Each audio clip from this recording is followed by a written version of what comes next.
Alrighty, well, there's the Catholic Church in Perth, Ontario, Canada. That was my church when I was growing up, and when I was a young man, I was a very devout Catholic. I'm a lapsed Catholic now. Not a practicing Catholic anymore, but at one time I was quite devout. My grandpa used to tell a story. My grandpa grew up. There's a street that runs down here called Church Street, and there's a street called Arthur Street that runs behind the church and behind the school here and stuff. That's the old convent, by the way. That's where the nuns used to live. Anyway, that's the rectory there, the priest house. Anyway, Arthur Street runs back this way. Church Street goes this way. My grandpa grew up in a house at the corner of Church and Arthur, kitty corner to this church. Anyway, they had his aunt there one time for supper.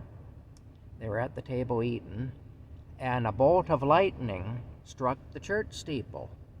And I guess it made an awful racket anyway. It was an awful noise.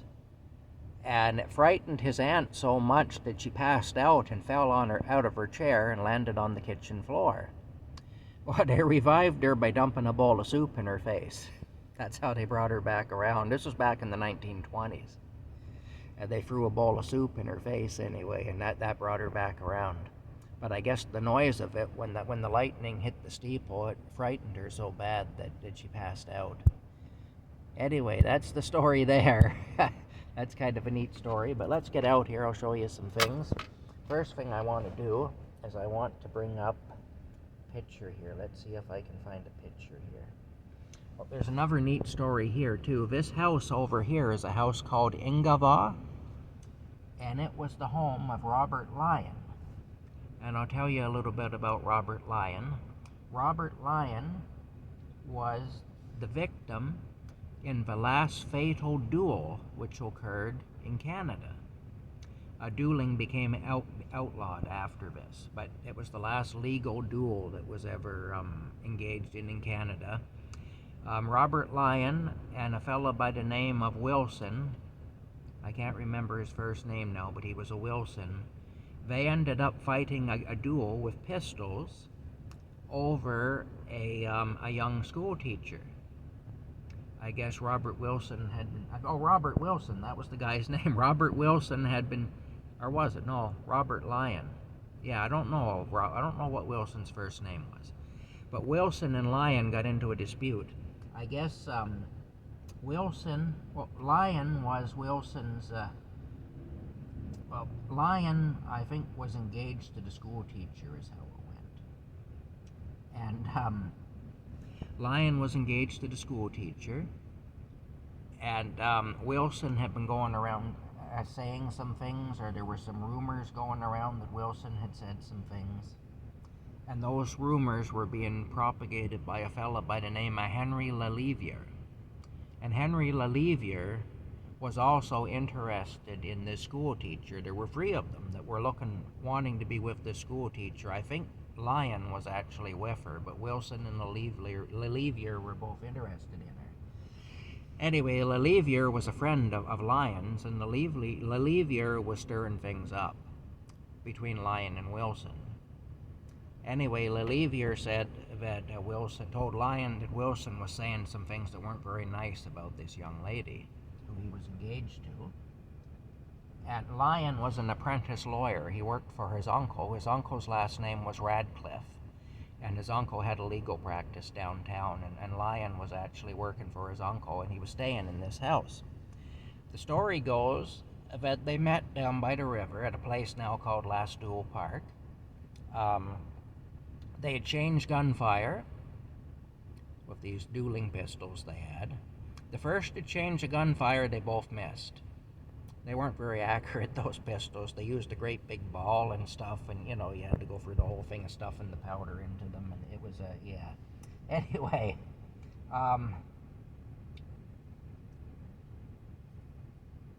it ended up that they went through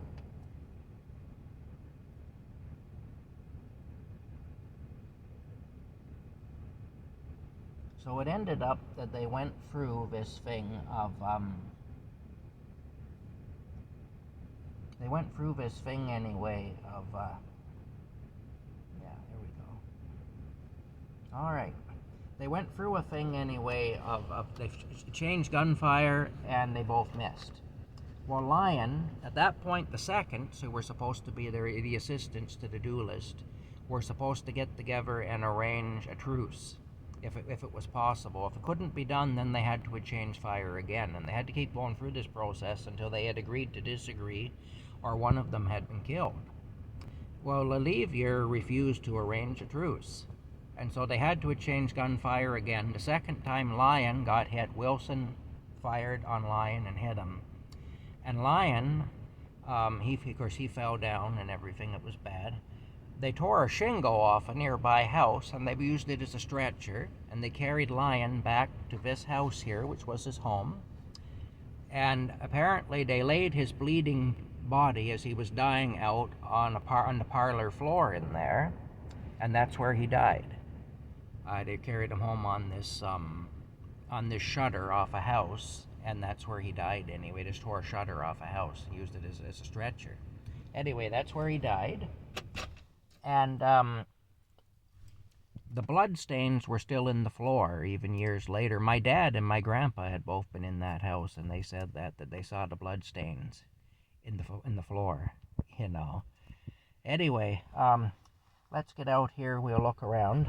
I want to show you this. This is a picture here of the little grocery store, which is across from the school, which was the school I went to. This will be significant in a minute. You'll understand why I might even be in that crowd, really.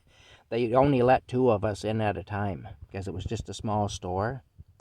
So at lunchtime when we go for our stuff there, they'd only let 2 of us in at a time. And the sign up there that says, "Yes, Bill has it." Of course, we used to have fun with that. We used to say, fleas, things like that. Yes, Bill has it. Yeah. Fleas, bad breath, We used to do that anyway. But let's get out of the car here and the truck, and I'll show you. I'm on my way to my storage unit, but I thought I'd share this with you. All right, out we go. There we go. There's the school. That was my school. That's the door there that I used to come out to go to the playground. The playground was back there. In those days, it was called a field. It was just a field, and we called it the back field. Let's have a look and see here. All right, that's the old school anyway, from 1928. The building that was here originally burned down. These railings weren't here in my day, and the doors are new and whatnot, and the windows are new. Everything was wood back when I was here. Windows and doors were all heavy wood and stuff, but otherwise it looks pretty much the same. Anyway, there's the store now. It's an apartment now. So here's how it looked when I knew it. Okay, can we get it to focus here? Hold on a minute here. I know my production isn't very good. My production values aren't very good. Hold on a minute here. Oh, we can get this to work, eh? Can we get it to work? Oh, wait a minute. If I tilt it just the right way, you know what I'm going to do? I'm going to turn up the... There we go. Okay. Well, there it was in the 1970s when I knew it. Can we make this work? Holy smokes, no.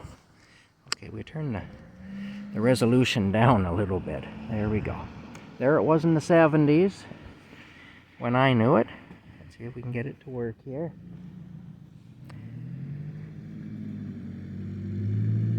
There we go. Bill's Groceteria. And there it is now. Doesn't really look the same, but there it is anyway. Sort of kind of looks the same, but not really. Yeah. Anyway, let's continue on our trip here. That is a beautiful old house. It's quite a history it has, too. I remember when they closed the store up, they took that sign down with the 2 Coca-Cola buttons, and I believe that all just went to the dump, because in those days that was just junk. When I was working for the auctioneer a few years back, though, those Coca-Cola buttons would have been worth $1,500 to $2,000 a piece, So it's kind of neat how yesterday's junk is today's valuable item, you know. Anyway, there we go. There's the rectory, there's the convent, there's the school, and there's where we would go to buy our candy if we were fortunate to have a few cents in our pocket to do so. All right, we'll talk to you later.